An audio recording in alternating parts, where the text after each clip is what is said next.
Kak Badar gimana kabarnya buat hari ini? Alhamdulillah sehat ya, lumayan hektik kuliah ya, Iya gitu kan bener banget. di penghujung semester jadi lumayan tugasnya Iya lumayan banyak ya. tugas-tugas gitu, Iya, tugasnya banyak bener. gitu. Tapi di selama seminggu ini ada nggak sih Kak Badar agenda yang bikin bener-bener padat gitu? Agenda sih mungkin gara-gara membantu dosen ya. Hmm, Saya juga berkesempatan membantu dosen, dosen saya yaitu Pak Imam Hadi, kayak menjadi asisten dari media dan juga publikasinya beliau. oh gitu. Tuh, dan juga ada acara terakhir dari PPKO gitu. Oh iya, oh iya aku denger-denger nih kakak tuh kemarin dapat apa namanya tuh eh penghargaan atau apa ya istilahnya tuh, ya intinya dapat penghargaan Hmm, apa sih PPKO hmm. Abdidaya ya. Abdi Daya Ormawa. Nah sebelumnya aku mau nanya nih, kalau Abdidaya itu apa sih, PPKO itu apa? Kita boleh lah kita apa dijelasin dulu dari PPKO itu apa, terus habis Oke. itu Abdidaya itu apa? Jadi gini ya, kita patut ketahui dulu bahwasannya PPKO tuh kepanjangannya apa sih gitu loh. Mm-mm. Jadi PPKO itu adalah program penguatan kapasitas Ormawa yang sudah ada sejak 2019. Namun sebelumnya itu sudah ada sebelumnya, namun namanya berbeda, yaitu PHP 2D. Nah, program ini tuh diinisiasi langsung oleh Kementerian Pendidikan dan Kebudayaan. Mm-mm. Pada saat itu, sekarang sudah beda ya, Iya. namanya sudah beda. Pada saat itu diinisiasi itu untuk apa? Untuk bagaimana Ormawa ini punya wadah prestisius untuk mengembangkan soft skill mahasiswanya, Hmm. terutama segi pemberdayaan desa. Oh gitu. Oh Gitu. berarti PPKO ini dikhususin buat ke desanya itu sendiri Iya, atau oh benar-benar. gitu. Oh. Kayak dari mahasiswa berdampak kepada desa tersebut. Oh gitu. Melalui banyak kategori, banyak topiknya. Mungkin ada sekitar 14 ya, 14 topik gitu. Oh. Di situ. Nah, PPKO ini kemarin, kalau dari BEM Visipol ya, saya Iya. kan jadi disclaimer dulu, saya juga bagian dari BEM Oh, Visipol oke UMY oke. tahun 2024, Kabinet Satu Padu. Itu pertama kali BEM Visipol melakukan pemberdayaan desa. Wih, keren Melakukan pemberdayaan keren. itu pertama kali, dan juga Heeh. pertama kali mengajukan program ke kementerian, dan itu alhamdulillah keterima PPKO. Wih. Tuh. Nah, terus ini nih, kita lanjut nih. Tadi tuh kan aku sempat nyinggol tentang Abdidaya tuh. Nah, Karena aku kemarin tuh dikasih tahu sama orang kalau misalnya Abdidaya tuh prestasi gitu dari ya. PPKO sendiri. Itu tuh apa sih, Kak? Oke. Kayaknya Nah, menarik gitu. jadi menariknya adalah pemberdayaan ini, yang PPKO ini, ladang Mhm. prestis itu adalah Abdi Daya itu adalah ajang lanjutan dari Ah. setelah pendanaan PPK Ormawa dan setelah melaksanakan program kerja. Nah, kenapa Hmm. dibilang prestisius? Karena nggak semua yang didanai ini bisa ke Abdi Daya Ormawa. Oh. Nah, contohnya gini deh. Eh, dari 2.800-an proposal yang mendaftar, yang Mhm. submit proposal ke kementerian, hanya 600 tim yang diterima pendanaan. Uh. Itu kan sangat, apa ya, katakan sangat drastis untuk Iya, turunnya. benar-benar. Namun di Abdi Daya ini adalah dari 600 tim tadi pendanaan, hanya 100 tim terbaik yang bisa ke Abdi Daya Ormawa di seluruh Indonesia. Hanya 100 Seluruh tim Indonesia. seluruh Indonesia. Keren banget. Nah, itu yaitu apa namanya, jadi ladang Heeh. prestisiusnya Ormawa gitu. Oh. Dari 100 tim lagi diseleksi lagi tuh, jadi beberapa kategori kemenangan Oh, gitu. gitu. Oh, berarti itu tuh dijadiin kayak lomba gitu ya, Kak? Iya, iya, jadiin kayak Oh, gitu. lomba. Lebih tepatnya lomba sih Oh, emang sebenarnya. emang lomba? Lomba Mm-mm. ya. Wih, keren. Oh, kalau boleh tahu di mana sih kemarin ininya desanya tuh yang mana? Di mana? Desa kami melakukan pemberdayaan di Desa Kebon Agung di Imogiri di Oh, Bantul. Imogiri. Oh, masih di Jogja ya? Masih di Jogja. Oke, aku mau lanjut ke pertanyaan selanjutnya nih. Apa motivasi awal kakak terlibat dalam PPKO? Oh, ini Motivasi. sebenarnya saya juga cerita ya Ya. di awal-awal pembentukan BEM juga itu sebenarnya. Hmm. Jadi saya sama kepala dinas saya, yaitu Mas Gavin Geosafety Vandra, sempat berdiskusi bagaimana bahwasannya kita melakukan inovasi terhadap program kerja. Hmm. Kami kan di Dinas Sosial Masyarakat dan Lingkungan ya. Kami melihat bahwasannya ada opportunity nih untuk melakukan pemberdayaan desa, namun Mm-mm. dengan ada titel prestisius. Oh. Pertama di situ. Namun Oke. di sisi lain kami agak mengesampingkan hal prestisiusnya. Kayak ya udah kita setidaknya bisa memperdayakan desa dulu, berdampak pada masyarakat. Untuk masalah prestisius itu belakangan. Karena esensinya bahwasannya mengabdi pada masyarakat itu adalah sebuah kewajiban. Yeah. Dan berdampak itu harus. Dan juga harus dilakukan dengan ikhlas. Ya, bener Karena banget. kalau nggak ikhlas itu ya nggak bisa gitu loh. Nggak bakal jalan. Kita kan nggak dibayar juga Iya. kan, nggak dibayar juga. Nah di sisi lain kami melihat wah belum pernah nih BEM Visipol dalam sejarahnya melakukan hal seperti itu. Seperti kayak misalnya kalau di UMY sendiri ada YSI ya, Youth Sustainable Initiative. Itu tuh istilahnya pemberdayaan desa yang didanai oleh kampus. Itu BEM gitu. Visipol itu tuh belum pernah ikut sama sekali. Pernah ikut seleksi tapi nggak lolos. Nah jadi kami coba menantang rasi bintang kalau kami istilahnya. Ya, bener. Menantang takdir ya, kayak wah kita buat gebrakan baru aja. Inovasi ini menjadikan motivasi kami untuk mengikuti PPKO. Mulai dari itu pemberdayaan masyarakatnya, berkedampakannya dan juga menjadi inovasi bagi Ormawa tersebut. Keren Apalagi di banget. kabinet kami Iya. kan gitu. Aku mau nanya nih Kak, kan tadi Kakak tuh bilangnya itu cuma di lingkupnya BEM Visipol kan? Kalau setahu Kakak nih, di BEM lain tuh ada nggak sih di fakultas lain yang ikut PPKO ini? Oh, khusus di UMY ya, di Ya. UMY ya. Banyak banget yang ikut. Yang daftar tuh banyak. Oh, yang daftar banyak. Pertama pendataan yang daftar mau ikut PPKO itu ada 30 Ormawa. 30 Ormawa. Namun ada seleksi alam, seleksi internal kampus menjadi 20. Nah, ada lagi seleksi proposal lagi ya jadi 18. Namun yang lolos pendanaan hanya 17 Ormawa. Nah, 17 Ormawa itu disaring lagi menjadi 5 yang abdi daya, hanya 5 gitu dari UM-nya sendiri. Jadi kayak prestisius itu loh itu, gitu. iya, bener. Mulai dari kampusnya, regional sampai juga nasional. Keren banget. Aku ngerasa kayak ini suatu hal yang bener-bener keren loh. Karena kan aku juga ikut salah satu organisasi di Visip juga. Kalau Kakak tahu namanya ini Vismo. Oh Nah, iya itu. iya. Aku mikir kayaknya kalau Vismo jadi kayak gini bisa juga deh. Iya. Kemarin malah kami kiranya Vismo ikut gitu loh. Soalnya kan memang selinier dengan visi dan programnya Vismo gitu loh. Benar banget. Siapa tahu di tahun ini bisa daftar gitu kan. Ya, siapa tahu lolos abdi daya gitu kan, nggak tahu. Gitu. Bagus sih itu gitu. Iya. Terus yang selanjutnya nih, bisa Kakak ceritain nggak perjalanan Kakak sampai berhasil bawa BEM Visip ini tuh ke abdi daya? Tantangan terbesarnya tuh apa yang dihadapi sama Kakak selama perjalanan Kakak buat bawa ini tuh ke abdi daya gitu? Oke. Sebenarnya kalau dijelasin full itu 3 SKS ini ya. Oh iya. 3 SKS. Jadi dirangkum aja. Dirangkum ya. Pertama kami pembentukan tim itu H-7 sebelum pengumpulan proposal. Itu pembentukan tim dari BEM Visipol.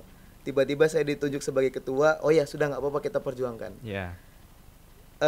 H-5 penentuan desa, segala macam penentuan topik juga. Kami awalnya ngambil desa wirausaha. Desa wirausaha di H-5. Konsultasi ke CSIC yang lembaga menaungi prestasi gitu ya. Konsultasi ternyata banyak yang salah. Di H-3 kami ganti desa, ganti topik, ganti tim. Di H-3 pengumpulan proposal. Jadi proposal tuh belum terbentuk gitu. Jadi kami harus ganti semuanya. Itu sebenarnya agak stres ya. Itu wah ini mau gimana gitu. Tekanannya luar biasa juga. Apalagi kan. dirombak lagi dari nol kan berarti. Yang awalnya itu dikiranya angkatan 23 tuh bisa ikut sebagai tim inti. Namun ternyata nggak bisa. Paling nggak tuh semester 4 pada saat itu tuh ya angkatan 22 sama angkatan 21. Di situ ngeliat, waduh, ini gimana ini nih? Yaudahlah, kita jangan fokus pada permasalahannya, kita fokus pada solusinya. Saya sama Mas Gavin juga itu tandem saya di PPKO dan juga Mbak April itu juga sekretaris saya dan juga sekretaris dinasnya Sosmal. Kami bertiga berbincang bahwasannya udah kita lakukan semaksimal mungkin. Di H-3 kami putuskan kami mengambil topiknya sekolah perempuan. Sekolah perempuan, kenapa? pertama melihat latar belakang dari masyarakat sasarannya, mulai dari tingkat pendidikan, mulai dari minatnya seperti apa, dan juga bagaimana kami mengolah datanya itu menjadi data yang sangat cocok untuk sekolah perempuan. Ternyata di Kebun Agung tuh cocok gitu loh, cocok. Kami tuh cuma sekali survei loh, sekali survei langsung berani, udah kita data udah terkumpul, kita buat kesimpulan gitu. Karena udah H-3 tadi kan. H-3, jadi ada pressure yang kayak ya, walaupun nggak ada pressure secara eksternal, di internal dari diri kan ada eksternal, ada itu. Nah, sudahlah kita kerjain proposal 2 hari nonstop, bahkan mungkin mengorbankan waktu tidur juga. Iya. Itu segala macam, alhamdulillah secara internal kita masuk nih. Wah, salah satu proposal yang bagus lah intinya gitu. Nah, di situ belum selesai sebenarnya permasalahannya. Ada dinamika internal tim.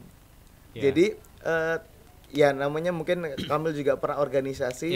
Kita melihat tim itu kalau baru dibentuk tidak bisa sesatu visi itu. Ya, pasti ada beberapa kepala yang punya pikiran masing-masing gitu kan ya. Dan juga di sisi lain kita kan ego politiknya itu ada. Iya, pasti. Ego politik walaupun bukan masalah kayak partai bukan, tapi ego politik dari diri sendiri. Itu pasti ada. Ada yang merasa nggak mau dipimpin, dia maunya memimpin. Nah, kayak gitu ada.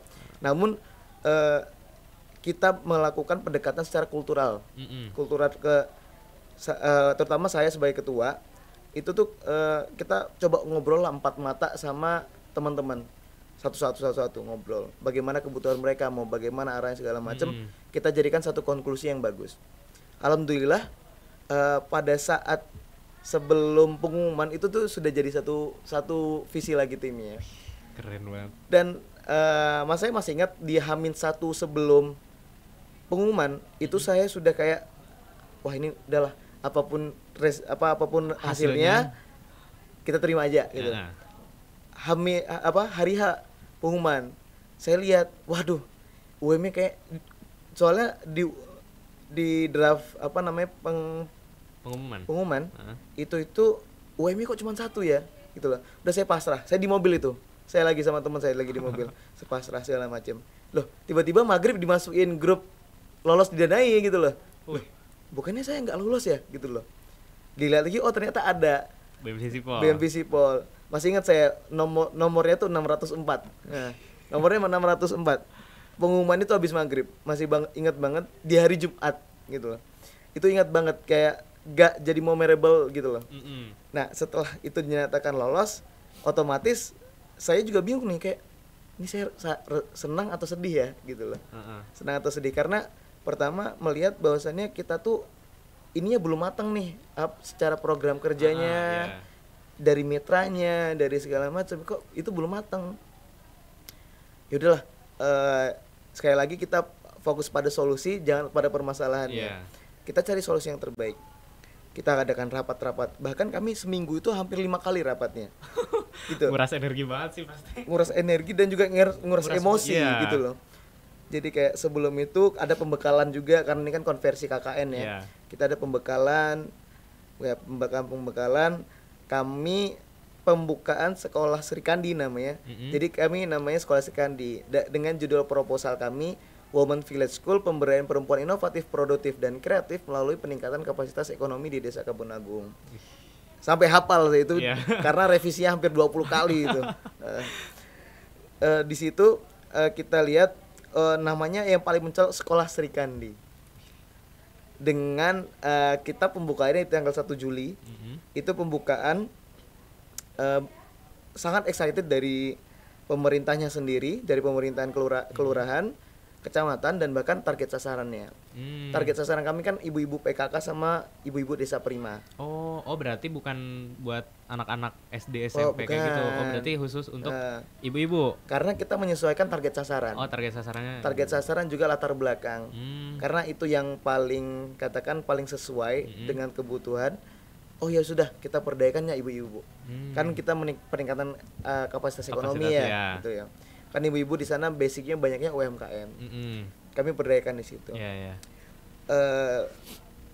Lanjutlah, kita efektifnya itu 3 bulan. Efektif program kerja selama 3 bulan. Pertama kita mulai dari kelas. Nah, namanya sekolah itu kan pasti ada kelas ya. Iya. Nah kami tuh kelasnya sebenarnya dengan metode yang unik. Gimana tuh Kak? Nah jadi kami nggak mau hanya monoton monolog guru sama murid saja. Ya. Namun harus ada di mana memfasilitasi mereka diskusi. Jadi kami ada sekitar 90 menit. 60 menit itu stadium general, jadi mendengarkan pemateri, sesi tanya jawab dan lain-lain. Di 30 menit sisanya itu kita ada small group discussion. Jadi setiap setelah materi, ibu-ibu tuh dibagi menjadi per kelompok. Segala macam. Mereka kami kasihlah fasilitator. Jadi pemandunya ada gitu. Pemandunya ada 2 orang dari tim dan juga volunteer. Oke, kita lihat segala macam. Bagaimana materi hari ini Bu, gitu loh. Apa yang didapatkan? Karena melihat bahwasannya bukan dari ibu-ibu saja, bahkan mahasiswa kalau misalnya ditanya kayak gitu nggak mau jawab, gitu kan. Apalagi ibu-ibu, notabene di desa lagi gitu kan. Dengan kita melihat karakteristiknya latar belakang pendidikannya masih rendah. Ibu-ibu itu kalau di forum gede nggak mau nih bersuara, namun di forum kecil efektif. Jadi mereka bersuara. Oh ternyata jadi memberanikan diri mereka untuk bersuara. Karena kita di forum diskusi itu kan cuma dikit ya, jadi kelompok kecil gitu kan. Jadi kayak satu kelompok tuh terdiri 5 orang lah, 5 orang. Jadi mereka bisa bersuara. Dan di situ ternyata ini efektif ya untuk memancing ibu-ibu untuk berbicara. Nah, sampailah beberapa kali kami seperti itu. Ternyata yang awalnya kami kira partisipannya bakal menurun, ini malah menaik. Dari fluktuatif, jadi memang fluktuatif dia. Yang hadir di hari pertama itu sekitar 40, di kelas kedua sekitar 38, di kelas ketiga 48, seperti gitu. Jadi kayak yang turunnya tuh bukan gini tapi naik turun gitu loh. Naik turun tapi turunnya cuma paling sedikit gitu kan. Dan kebanyakan kalau misalnya ada partisipan yang nggak datang, itu pasti ada hal urgent. Salah satu contohnya jadi di sana tuh kan masih kental budaya gotong royong. Misal ada kawinan atau ada nikahan atau ada mohon maaf ada orang yang meninggal, itu tuh pasti ada rewang namanya. Bantu-bantu. Nah, kebanyakan yang nggak hadir tuh gara-gara rewang. Di situ. Kok bilang ya nggak apa-apa Bu, itu hak ibu gitu loh. Kami nggak memaksa. Oh ya Mas, gini-gini, maaf ya. Sampai mereka tuh minta maaf. Kami kan ada grup WA ya. Maaf ya Mas, saya nggak bisa datang padahal saya pengen banget gitu nih. Oh iya dah gitu. Jadi melihat bahwasannya ternyata ibu-ibu tuh kalau misalnya kita melakukan pendekatan secara persuasif dan juga kultural, mereka tuh malah seneng. Seneng dan juga mereka tuh melihat bahwasannya kami loh diperhatikan gitu. Nah, banyak yang salah kaprah di situ. Bahwasannya kayak seperti contohnya kita mengajari masyarakat, bukan, tapi kita belajar pada masyarakat. Kita belajar pada masyarakat bagaimana nilai-nilai kemasyarakatan tuh ada di situ. Budaya gotong royong dan lain-lain. Nah, di situ adalah hal yang unik. Setelah sampailah kita di bulan Agustus. Bulan Agustus kami ngadain lomba 17-an ibu-ibu. Dan awalnya dikira nggak hadir, itu hadir semuanya itu 50 orang. Hadir semuanya tanpa terkecuali. Dan kami kan nginep ya di sana. Kami disediain rumah. Secara gratis gitu. Jadi kayak ada ibu-ibu tuh mendukung banget kami program ini. Disediakan rumah secara gratis. Kita tempatin, kita bersih-bersih segala macam, kita tinggal selama hampir 5 bulan di situ, tapi nggak yang terus-menerus ya. Jadi kayak cuma seminggu 2 kali. Kayak seperti itu. Ya remote lah. Karena ada kesibukan juga di sini. Karena itu ada. Jadi di BEM Visipol ada faculty award, ada travel. Pada waktu itu tuh. Pada waktu itu. Dan panitianya itu anak-anak PPKO gitu loh. Baikin tuh, sepusing gimana kita ke desa, ke sini bolak-balik. Namun di sisi lain ini adalah salah satu bukti bahwasannya program ini meningkatkan kualitas dari mahasiswanya. Itu adalah salah satu bukti konkret karena apa? Fleksibilitas waktu dan juga bagaimana kemampuan mereka menguasai lapangan itu. Di lapangan mau di balik lapangan. Itu adalah hal yang luar biasa menurut saya. Keberhasilan sebuah program itu bukan kita melihat hasilnya, tapi lihat prosesnya. Prosesnya kita lihat bahwasannya mereka berkembang secara meningkat, itu adalah satu kesuksesan yang besar. Bukan melihat bagaimana program ini menghasilkan sesuatu. Ya hasilnya tadi adalah soft skill dari para penggawanya, Heeh. entah itu apa namanya pengurus intinya atau katakan volunteernya, Ah, karena itu keberdampakan bukan hanya pada masyarakat tapi pada kita sendiri. bener banget. Dan sampailah di bulan keempat, deg-degan karena ada Monef, tapi namanya PKP, Ya, ya. penilaian kinerja setelah apa perjalanan program lah. Itu ternyata kami dapat lah gitu. Oh ya sudah, kita ada wawancara dari kementerian gitu kan. Oke, di presentasi tanya-tanya segala macam. Memang soalnya Monef itu yang paling ditakutkan.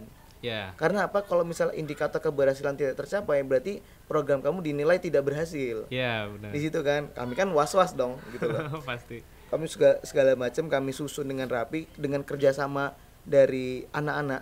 Dan fun fact-nya adalah anak-anak PPKU itu sepanjang saya hidup, anak-anak PPKU itu paling gampang kooperatifnya. Berarti alhamdulillahnya timnya juga mendukung, akhirnya mendukung. Nah, melihat bahwasannya hal itu menjadi salah satu kekuatan yang luar biasa dari kami. Kekuatan itu bukan hanya soal kecerdasan, namun kekompakan. Ya. Nah, alhamdulillah kompak, PKP-nya lancar, dan pengumuman. Jadi hari Minggu di bulan September, di minggu kedua, saya masih ingat di minggu kedua atau minggu ketiga, itu tuh ada keluar pengumuman setelah hasil PKP itu. Yeah. Ternyata dari UMI hanya 5 ormawa yang calon abdi daya. Aku dalam hati pasti nggak dapet dong. Gitu, kayak karena tahun pertama belum pertama. ada tuntutan segala macam. Set, weh, BEM Visipol UMY. Saya ditelepon sama teman saya, Dar, kita calon abdi daya. Saya baru bangun tidur masalahnya, gitu kan kayak, hah? Ini mimpi ya gitu kan kayak. Saya lihat oh ternyata iya benar. Saya di situ getar badan saya kayak merinding. wow, kayak ini adalah hasil dari bagaimana kerja keras itu bertemu dengan keberuntungan. Jadi hasilnya ada kesuksesan. Iya benar. Itu wow banget itu. Jadi anak-anak heboh di grup, kita abdi daya, kita abdi daya. Jangan salah. Ada tulisannya calon abdi daya, bukan abdi daya gitu loh. Jangan jumawa dulu gitu loh. Kami dapatlah pengumuman dari kampus juga buat persiapan segala macam. Dan kami di H-3 kami dikasih tahu PPKU kalian paling istimewa di seluruh Indonesia. Loh, kok gitu loh. Yeah. Kenapa? Program kalian Sekolah Sri Kandi ini akan langsung didatangi oleh Profesor Stella Christy, Wakil Menteri Pendidikan pada saat ini. Gitu kayak hah? Kayak kaget kan? Wow, kayak beneran. Ini beneran gak? Valid gak nih infonya gitu loh. Kami kan cari tahu kan. Iya valid, ini A1 lah bahasanya. Info A1 banget. Wow, berarti persiapannya harus luar biasa nih visitasinya. Segala macam di desa udah siapin visitasi. Sebelum Hamin satu sebelum visitasi dari itu, dari pihak kampus datang ke desa. Maghrib. Tiba-tiba banget itu. Tiba-tiba banget. Badar, kita rubah semuanya visitasi ini. Jadi semua plan visitasi itu dirubah 100% jadi 180 derajat. Di maghribnya padahal paginya itu adalah visitasi. Itu stres banget itu tuh. Pasti. Jadi anak-anak juga begadang segala macam. Tapi ternyata Prof Stella itu tidak bisa hadir karena beliau harus ke Magelang karena pada saat itu kan ada kayak upgrading menteri kan di Magelang. Jadi beliau diwakili juga langsung Direktur Ditbel Mawanya Bu Profesor Sri Suning. Langsung ke sana dan itu satu-satunya di Indonesia gitu loh. Kayak wow, kayak kita tuh didatangi loh gitu loh. Satu-satunya di Indonesia dengan pejabat yang seperti ini. Buktinya adalah apa? Berarti program kita dilirik nih sama pemerintah gitu loh. Masih jam 8 beliau datang. Yang namanya kita lihat jam 9 paling udah kelar. Sampai jam 1 siang. Kayak bahkan beliau tuh makan bareng sayur lodeh, tempe, telur itu bareng kita gitu loh. Kayak wow, ini jadi kelihatannya luar biasa banget. Sangat istimewa sekali gitu. Sangat istimewa. Tapi di situ pada saya mikir kayak ini bukan hasil kerja keras saya gitu loh. Tapi hasil dari kerja keras anak-anak ini gitu loh. Teman-teman itu merasa terapresiasi oleh pemerintah lah. Datang kayak gitu, kayak istilahnya mereka tahu kita hidup gitu loh. Benar banget. Mereka tahu kita hidup. Di situ ngelihat wah ternyata hasil ini adalah hasil yang paling luar biasa dari seluruhnya. Iya. Apa yang telah kami usahakan menjadi salah satu kenikmatan yang kita rasakan di situ. Nah, sudah selesai visitasi, kita dinyatakan lolos abdidaya. Dan abdidaya Ormawa itu dilaksanakan alhamdulillah di Bali, karena kita melihat kata Bali kan istimewa banget ya, Bali ya gitu loh. Apalagi bagi mahasiswa Bali. Dan namun sayangnya kita tidak bisa memberangkatkan seluruh tim, hanya perwakilan saja yang datang. Dan di situ saya juga, aduh, ini kan keberhasilan bersama ya. Kok bisa perwakilan doang, jadi nggak enak hati lah gitu loh. Salah satu untuk saya menghormati dari teman-teman yang nggak ikut, bahwasannya saya ini di sini bukan liburan di Bali, namun saya menjadi delegasi tim PPK Ormawa BEM Visipol.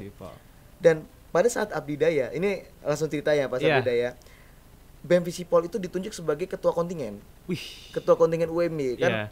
Wow, kayak pertama kayak ini BEM Visipol baru tahun pertama loh gitu loh. Dan yang abdidaya lain yang dari UMY itu udah tahun kedua, udah tahun ketiga gitu. Kami satu-satunya yang tahun pertama. Dan kayak ngeliat kayak wow, kayak gila nih gitu loh. Saking di liriknya bagusnya gitu, seperti itu, jadi ditunjuk sebagai ketua kontingen. Dan alhamdulillahnya berjalan lancar abdidayanya, walaupun BEM Visipol tidak bisa membawa medali bagi UMY atau bagi kita sendiri, namun dari Ormawa lain, HIMFA, jadi himpunan mahasiswa S1 farmasi itu tuh dapat 2 medali. 2 medali, dan juga himpunan mahasiswa manajemen itu dapat 1 medali. Jadi totalnya kami dapat, UMY itu dapat 3. Jadi posenya kalau kami foto gini. Jadi gini ya, ada 3 medali gitu ya. Gitu di abdidaya sendiri. Dan itu tuh pengalaman yang luar biasa banget abdidaya gitu loh. Mungkin gitu cerita yang sesingkat itu ceritanya. Kalau ini panjang banget ya sebenarnya. Kalau misal dijabarin satu-satu dari awal sampai akhir mungkin berapa bulan itu selesai. Kayak nggak selesai. Bener gitu. Banget. Kayak cerita hidup gitu. Keren banget sih Kak.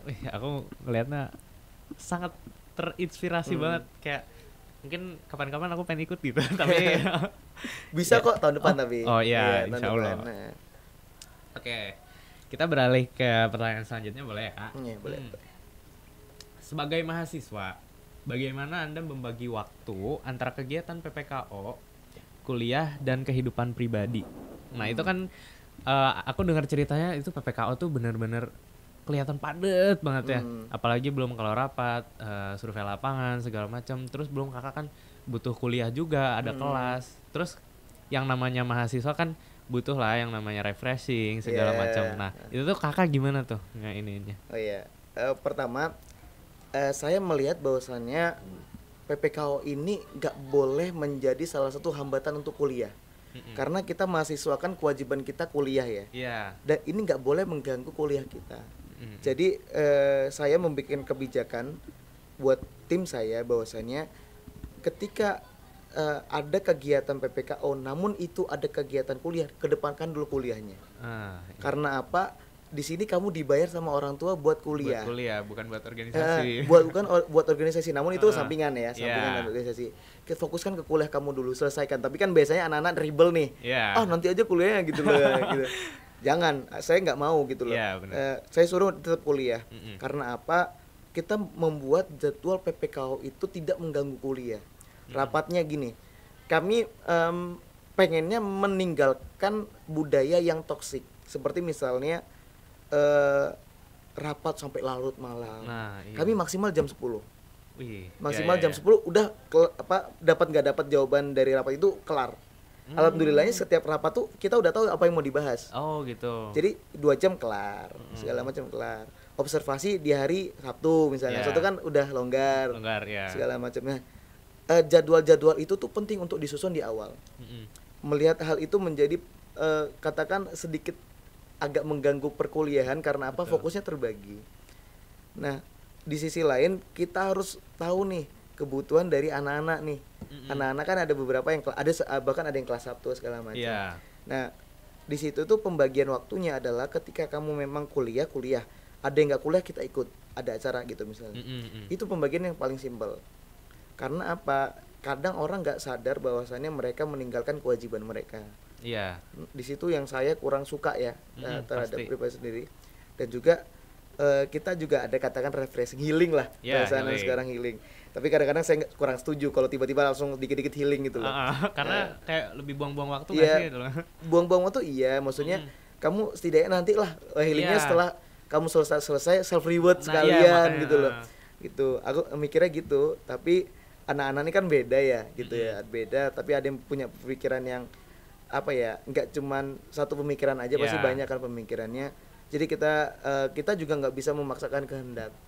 Nah, kalau dari saya pribadi, saya pembagian waktunya, saya juga kan biasanya juga dipanggil di ini ya, mualimin ya saya ya. Oh, Kadang iya. mendampingi anak-anak, Anak-anak. ada ujian kenaikan tingkat atau segala macam.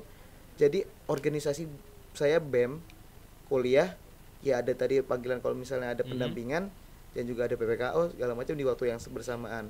Pembagian waktunya saya tetap mendepankan kuliah saya. Mengedepankan kuliah, setelah itu urgenitas apa nih yang kita lihat, misalnya kalau jujur saya nggak ada tabrakan waktu tuh jarang banget. Oh, gitu Karena ya. udah dipikir matang-matang ketika nanti kamu tuh udah bikin timeline, katakan per pekan gitu. Per pekan segala macam. Memang saya kelihatan dari teman-teman PWV, teman-teman, oh ini orang ini sibuk banget segala macam ya. Sebenarnya nggak sibuk-sibuk banget kalau misalnya dilihat dari timeline. Iya. Karena kan kita juga harus menjadi mahasiswa yang nggak biasa-biasa aja. Jadi mahasiswa yang katakan Luar biasa. ya sedikit luar biasa. Sedikit luar Karena apa, biasa. kita nggak semua mahasiswa itu punya privilege berorganisasi. Ya. Karena apa, semangatnya itu kadang-kadang kan nggak ada gitu loh. Dan di organisasi sendiri kan itu pasti nanti kan ada dinamika Ya. yang katakan kita butuh self reward segala macam. Namun kalau dari saya pribadi, saya hadapi dinamika itu dulu. Hadapi itu sampai itu selesai, baru kita bisa healing dan juga bisa refreshing segala Yeah. macam. Karena kalau misalnya kita refreshing di luar, fokusnya bakal dinamika ini akan terus berlanjut. Permasalahan ini akan terus berlanjut, tidak Yeah. selesai-selesai. Mending diselesaikan dulu, gitu loh. Kalau udah selesai baru menikmati waktunya. Ya, karena nah di situ tuh anak-anak apa ya, anak-anak mahasiswa itu salah kaprah. Ya. Kayak udahlah healing dulu lah, nanti belakangan, urusan belakangan itu menurut saya itu dihindari ya teman-teman. Itu jangan gitu loh. Stres dikit langsung healing, stres dikit healing. Iya. Ngapain sebenarnya? Kayak lu ya, saya bukan menjudgment mental orang Ya. ya atau apa segala macam. Setidaknya jangan seperti itulah gitu loh. Apalagi dinampakkan ke media sosial Iya, gitu. Karena apa? Nggak semuanya harus tuh diupdate di media sosial. Bener. Seperti apa ya, emosional kamu atau segala macam itu adalah katakan menjadi rahasia kamu aja Yeah. gitu loh. Karena apa? Branding kamu nanti di luar tuh takutnya dijelekkan orang Yeah, lain bener banget. gitu. Oh, lemah mental lah segala macam. Kan gampang banget sekarang mulut orang tuh menjudgment sesuatu gitu loh. Padahal nggak tahu sebenarnya di Iya, balik itu tuh ada iya, apa gitu loh. kan. Kita nggak melihat latar belakang dia tuh seperti apa. Nah di situ ini ada korelasinya tadi, kalau semisal jangan sering apa namanya healing gitu loh segala macam, iya, bener banget. dinampakkan. Nah itu janganlah itu dikurangi. Nah itu ada tips yang lumayan ini ya dari saya sendiri ya, Iya, pribadi terutama. banget. Tapi bener sih Kak, kadang kan aku tuh juga ngelihat di apa ya, misalkan aku ngelihat di TikTok nih, ada aja yang bikin FYP tuh ini rapat sampai jam segini, ini rapat sampai jam segini. Aku tuh karena aku nggak tahu ya itu tuh pembahasannya apa aja, dan jadi kayaknya sebenarnya nggak efektif juga kalau misal rapat misal sampai jam 12 malam sampai jam 1 jam 2, karena jam-jam segitu tuh udah waktunya otak istirahat gak sih Iya gitu. benar. Dan itu udah waktu-waktu nggak efektif. Iya bener. Nggak efektif dan juga buang-buang waktu kalau rapat gitu loh. Jadi kami jadi penentuan kami kan ada rapat rutin itu satu pekan sekali di hari Rabu, Iya. Nah kami tuh pekan ini pembahasan ini, pekan ini pembahasan ini. Oh, Pekan udah ini ada pembahasan timeline-nya sudah ada. sendiri ya? Nah di sisi lain nanti per divisi itu bisa rapat sendiri, Oh. rapat mandiri untuk membahas apa ya, hal-hal yang, jadi kami itu ada rapat kecil sama rapat general, rapat umum. Nah rapat kecil per divisi itu mereka harus nyelesain tupoksi mereka untuk dilaporkan di minggu itu, di pekan Oh, itu. iya, iya, Jadi iya. di apa rapat umum tadi itu udah kelar semua. Oh iya Gitu bener loh. banget ya. Itu adalah inovasi yang saya buat, karena apa, nggak mau membebani anak-anak. Ketika itu dijatuhkan, dilimpahkan di satu forum, itu pasti lama banget. Dan itu juga kurang efektif karena apa ya, fokus kita tuh kepecah banyak banget. Ya, tuh. Awalnya tiba-tiba bahas ini materi, tiba-tiba Iya. bahas juknis, tiba-tiba bahas apalah gitu Kan kan. malah kepecah semua. Iya, kepecah semua. Nah kita tuh urutkan kayak oh mulai dari teknis nanti seperti ini Iya. ada tambahan atau sanggah dari teman-teman kita diskusi, oh ada kak ini saya saran seperti ini, oh iya kita Iya. tampung dulu gimana teman-teman, oh kita sempurnakan aja seperti ini. Jadi ada inovasi yang kita bawa adalah budaya yang jelek-jelek itu jangan sampai, budaya toksik ormawa, biasanya kan toksik ormawa Iya. bilangnya, itu tuh jangan sampai kita bawa. Bahkan senioritas ya, Mm-mm. saya tuh paling anti dengan hal-hal yang berbau senioritas, kayak apa ya, menjudgment gue ini lebih senior dari elu. Iya. Itu wah, aku anti banget. Karena apa? Pada dasarnya kita tuh sama aja sebenarnya. Sederajat lah, manusia kan sederajat. Kita juga mahasiswa yang masih belajar juga.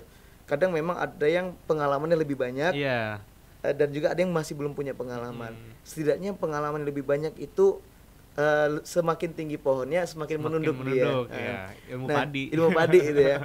Nah, diajarkan secara persuasif kepada teman-teman yang belum berpengalaman. Bukan menjudgment diri gue senior, bukan, tapi Iya. lebih, oh ya kita gini loh, aku punya pengalaman kayak gini. Oh gimana kalau kayak gini. Nah, si yang belum punya pengalaman ini, katakan masih minim pengalamannya, dia terpantik. Oh gini ya ternyata itu loh, diskusi gitu loh. Yang Iya.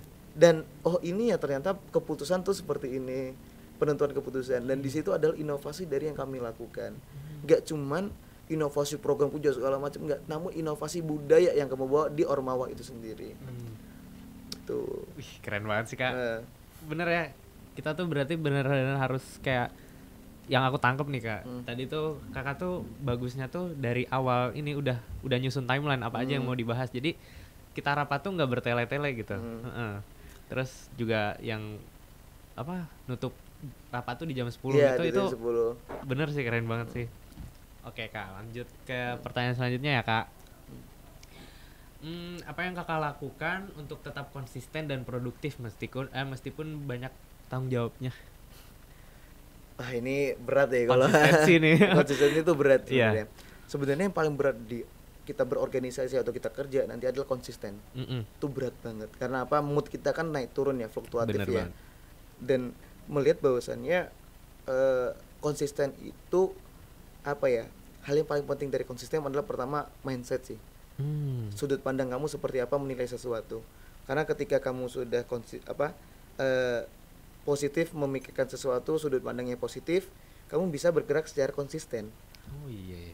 Positif, dan juga kamu bukan kerja keras tapi kerja cerdas. Oh iya, Gitu loh. bener juga ya. Nah, kerja cerdas. Jadi kayak kamu sudah mempunyai pandangan yang positif terhadap sesuatu yang kamu sukai, kamu lakukan. Dan itu akan berdampak pada konsistennya kamu di situ. Mulai dari kamu pemfokusan dari apa ya? Dari kegiatannya, misalnya kegiatan secara lapangan, bahkan di balik lapangan gitu, di balik layar, administratif dan lain-lain. Konsisten itu mahal. Dan itu tuh harus dibayar dengan jeripaya yang luar biasa. Pertama gini, emosional manusia itu kan berubah-ubah. Iya. Berubah-ubah sesuai situasi dan kondisi. Dan kamu bisa nggak, kamu sebagai seorang pemimpin tiba-tiba rapat, emosi, rapatnya hancur. Nah, gitu itu. loh. Itu kan jadi inkonsistensi Iya. gitu. Kita melihat konsisten, oh kita harus meredam emosi kita agar supaya ini berjalan lancar. Meredam emosi adalah satu-satu konsisten loh gitu. Iya. Nah, Tapi karena apa? Tapi biasanya tuh salah satu konsistensi yang susah ditahan tuh salah satunya nih. Ya itu emosi itu kan Iya. biasanya kadang ada yang nyentil dikit aja nanti kan langsung bahasanya itu kesabaran setipis tisu. Iya, bener Dibelah banget. dua lagi tisunya gitu. Iya. Nah, mungkin tipsnya adalah dorongan ya, dorongan dari eksternal. Misalnya ya kita melihat mahasiswa sekarang kan punya pasangan biasanya. Mungkin ada Iya. dorongan dari pasangannya.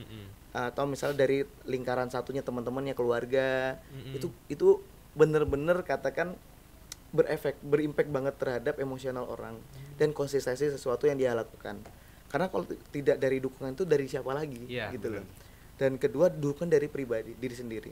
Kan banyak orang itu merasa bahwa dirinya nggak layak terhadap sesuatu yang telah diemban kepada dia. Ada banyak orang yang merasa dirinya, aku kok gini ya segala macam. Atau ada tadi mindset tadi dari diri sendiri. Itu adalah membentuk konsistennya mereka. jujur kalau soal pasangan saya kan nggak ada ya gitu ya. Saya melewati ini sendiri gitu loh kan, kayak tapi namun saya punya teman-teman nih. Dukungan dari teman-teman Teman-teman itu tuh adalah hal yang paling saya butuhkan gitu loh. Karena apa? Ya kamu nanti ujungnya kamu nggak bisa ngeluh kepada anak-anakmu atau apa rekan-rekan kerjamu, karena apa? Kalau kamu ngeluh kepada rekan kerjamu, ya rekan kerjamu tambah pikiran gitu loh. Berarti saya biasanya kalau misalnya mengeluh atau misalnya mau diskusi tentang pencarian masalah sama SC saya. SC PPKO ada namanya Mas Fauzi Usman Tunreng sama Mas Gali Sugandiko Putro. Mereka adalah korbit minat dan bakat di BEM Visipol dan juga gubernur BEM Visipol itu sendiri. Tuh. Jadi perlunya juga tempat curhat kalau konsisten. Iya, benar banget. Istilahnya bahasa Gen Z sekarang kan curhat ya, gitu kan. Kita ngeluh segala macam, itu perlu. Karena apa? Nanti setelah kamu mengeluarkan itu, setidaknya kamu lega, gitu loh. Iya. Setidaknya kamu lega, emosional kamu bisa lebih stabil, kamu juga bisa tidak meluap-luap gitu loh. Darahnya nggak darah panas gitu loh. Nah, biasanya kan kayak gitu. Nah, setelah itu semua sudah dilalui, adanya dorongan segala macam, konsisten kamu pasti terjadi. Secara emosional maupun perilaku. Emang konsisten tuh emang benar-benar susah dipertahanin Iya, gitu. Susah banget gitu. Karena contoh kecilnya aja kayak misal kita mau belajar nih, malam ini kita belajar, emang lagi rajin nih malam ini, terus tiba-tiba malam selanjutnya nanti aja deh. Iya. Kan terdistract, apalagi kalau misalnya gampang terdistract ya. Kalau misalnya contohnya ya kita ya mahasiswa game atau TikTok nongkrong, nah gitu-gitu kan kayak hal-hal yang membuat distraksi itu gitu loh. Padahal hal itu tuh kalau misalkan kita pakai buat konsistensi tadi, mungkin pekerjaan kita udah cepet selesai gitu. Iya, lebih enak, lebih mudah lah gitu loh. Oke Kak, kita lanjut ke pertanyaan selanjutnya. Oh ya, tadi kan kakak udah cerita nih tentang perjalanan kakak selama PPKO nih. Ini ada nggak momen tertentu selama mengerjakan PPKO yang paling berkesan gitu, menginspirasi kakak sampai akhirnya kakak tuh bisa sejauh ini ngelakuin? Ada sih, ada banyak sih sebenarnya, banyak. Saya pilih salah satu aja deh. Salah satu saya awalnya memang agak down untuk ngerjain PPKO tuh, soalnya kayak nggak ada dapat dukungan macam ini. Namun ada di satu saat salah satu warga desa tuh bilang gini ke saya, Mas, terima kasih banyak ya, Mas udah mau memberdayakan desa kami gitu loh, dan juga selamat ulang tahun Mas. Kayak wow, itu chat pribadi loh, gitu loh. Chat pribadi itu nggak cuma satu yang ngucapin ulang tahun. Kayak wow, kayak tahu nih orang ini, kayak mungkin dikasih tahu anak-anak ya, karena anak saya dikerjain sama anak-anak itu, dikerjain sama anak-anak. Ngelihat bahwasannya di sini tuh menjadi timbal balik saya. Awalnya down tadi menjadi semangat, menginspirasi bagaimana PPKO ini memperdayakan masyarakat tuh harus jalan, harus kita jadi yang luar biasa. Karena apa? Dari semangat, dari dukungan dari masyarakat tadi. Di situ adalah hal yang luar biasa menurut saya. Jadi arus balik emosi saya di situ. Awalnya down itu menjadi semangat lagi. Dan ada lagi di kapan ya? Pas presentasi di tahap sebelum pendanaan. Itu tuh kan kita melakukan semua itu dengan singkat gitu loh. Segala macam. Saya tuh pada saat mau presentasi meneteskan air mata saya itu. Terharu lah, kayak terharu dan juga khawatir. Kayak ini gimana ya kalau keterima, program kerja belum matang. Tapi kalau misalnya nggak keterima, kasihan anak-anak gitu. Ya udah berjuang segala macam di situ. Ya kayak ayo udah kita berikan hasil yang terbaik, apapun itu. Kita ini menjadi dorongan kita untuk menjadi yang lebih baik. Di situ adalah arus balik emosi saya di situ. Emang dukungan dari orang lain juga benar-benar penting banget ya. Iya, penting banget. Kadang kita sedikit butuh validasi ya terhadap gitu ya. Lanjut ke pertanyaan selanjutnya. Apa strategi utama kakak dalam memimpin tim atau organisasi untuk mencapai tujuan besar seperti abdi daya? Tujuan apa tadi namanya? Ini ya, kayak strategi utama ya. Sebenarnya tipikal kepemimpinan orang-orang itu kan beda ya. Tipikal kepemimpinan orang-orang tuh beda. Namun kalau saya cenderung mengedepankan kita setara. Kita merangkul. kita nggak ada perbedaan antara tim inti dan juga volunteer. Strategi yang kita gunakan adalah pendekatan kultural. Kayak misalnya kita itu bukan menjadi tim profesional tapi tim keluarga. Dan itu mungkin ada plus minus di situ. Kita melihat bahwasannya tim ini bisa menjadi kekeluargaan yang luar biasa. Nilai-nilai kekeluargaannya tuh ada. Seperti apa contohnya? Strategi yang saya gunakan adalah anak-anak itu harus membaur di semuanya. Anak harus membaur, saling mengenal segala macam. Salah satu melihat indikator yang saya berhasil itu adalah ada salah satu volunteer yang awalnya nggak bisa berenang, diajarin berenang sama yang lain jadi bisa berenang. Yang awalnya nggak mau public speaking di depan umum bisa mau karena melihat teman-temannya public speaking di depan umum. Karena rasa kekeluargaannya Iya, itu. gitu. Karena saling support dan saling dukung, dan di situ adalah bagaimana emosional itu dimainkan. Oh, ini kita harus berdampak pada sesama ya. Kita harus satu bisa, semua harus bisa. Iya. Dan itu adalah hal-hal yang menarik, strategi utama untuk pemberdayaan sumber daya manusianya. Strategi kedua adalah program kerja. Program kerja itu nggak boleh monoton. Itu aja nggak boleh. Harus ada hal-hal yang kita katakan out of the box. Kami melakukan inovasi produk di Kebon Agung itu out of the box karena sekolah perempuan itu hanya fokus di sekolahnya doang, nggak ada inovasinya. Kami melakukan inovasi produk agar supaya adanya usaha kelompok dari ibu-ibu itu. Belum ada usaha kelompok di sana karena kami melakukan inovasi. Ketiga adalah metode. Metode yang kami gunakan tuh metode apa sebenarnya? Kok kayak ada belajarnya, inovasinya ada juga yang kayak seperti itu.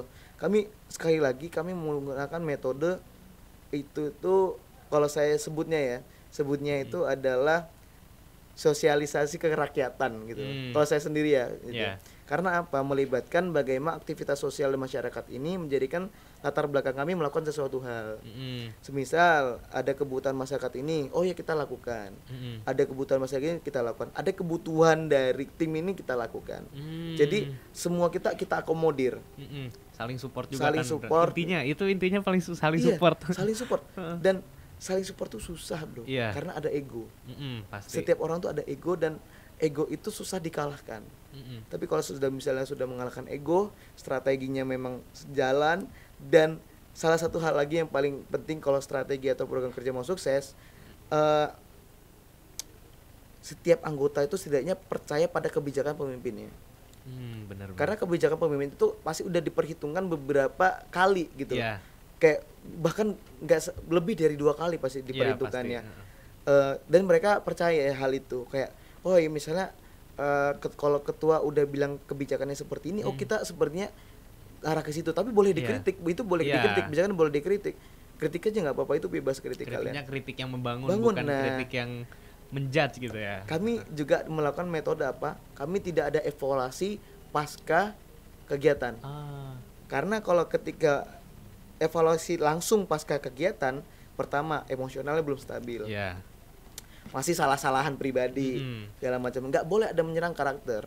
Jadi kami melakukan evaluasi itu setelah melaksanakan program, tapi tidak langsung gitu. Tidak langsung. Nah, salah satu strategi lagi adalah peran dari namanya cinta. Nah, cinta itu bukan soal kamu menyukai lawan jenis atau kita ada satu pasangan atau kita mencintai pasangannya. Cinta itu tidak sekecil itu maknanya, tapi cinta itu luas. Kamu mencintai tim ini seperti kamu mencintai pasanganmu, dan itu membuat hal kebangunan emosional yang luar biasa. Di situ ada ditekankan. Jadi kayak misalnya saling apresiatif, kita saling menolong, dan juga saling peduli terhadap sesama. Itu adalah strategi yang saya gunakan di tim ini untuk mencapai kesuksesan itu. Dan tidak lupa kerja keras itu bertemu dengan keberuntungan. Sekali lagi itu katanya Zawin ya, itu kayak gitu. Dan itu saya percaya hal itu. Ada nanti kesuksesan ketika nanti sebuah kerja keras bertemu dengan keberuntungan. Dan kembali lagi intinya saling support, saling pokoknya membentuk rasa kekeluargaan di dalam kelompok gitu. Oke Kak, ini yang terakhir. Karena waktu sudah menunjukkan mau Jumatan nih Kak. Iya, Jumat ya. Ada nggak Kak kata-kata terakhir dari Kakak buat orang-orang yang mau jadi seperti Kakak gitu? Oh ya, Oke. ini jangan seperti saya, tapi jadilah diri sendiri. Jadilah sendiri yang mengedepankan rasionalitas terhadap sesuatu. Mau melakukan sesuatu itu lihat rasionalisasinya apa. Banyak dari kita itu tidak melihat dampaknya nanti ke depannya untuk kita melakukan sesuatu, dan itu harus diperhitungkan. Dan juga ikuti kata hati kalian, tapi bawalah otak kalian juga bersamanya. Jadi kayak semisal kalian sudah mengikuti kata hati, kita berpikir ulang nih, bahwasannya ini tuh baik atau buruk. Dan kedua, melihat bahwasannya apa ya, hidupilah cerita hidup kalian seperti itu sebuah buku, dan buku itu adalah buku yang paling laris di dunia ini. Itu jadi kayak bahwa cerita kalian itu adalah cerita bermakna dan juga menginspirasi untuk sesama. Dan itu adalah hal yang kita tunggu-tunggu gitu. Dan selamat menjadi diri sendiri gitu. Terima kasih kakak sudah menemani waktunya selama berapa menit ini? Lebih 1 jam ini kayaknya. Ya gak kerasa ya. Kita say goodbye dulu buat kakaknya karena sudah mau keluar dari studio kami. Terima kasih banyak kakak sudah sharing-sharing, udah ngasih motivasi juga buat para penonton, buat saya pribadi juga. Makasih banyak ya kak. Ya, saya juga terima kasih sama Ikom Radio sudah diundang ya gitu ya. Kalau tanpa ini saya kan tidak ada wadahnya seperti itu berbicara seperti itu gitu. Terima kasih juga. Terima kasih juga teman-teman gitu. Terima kasih.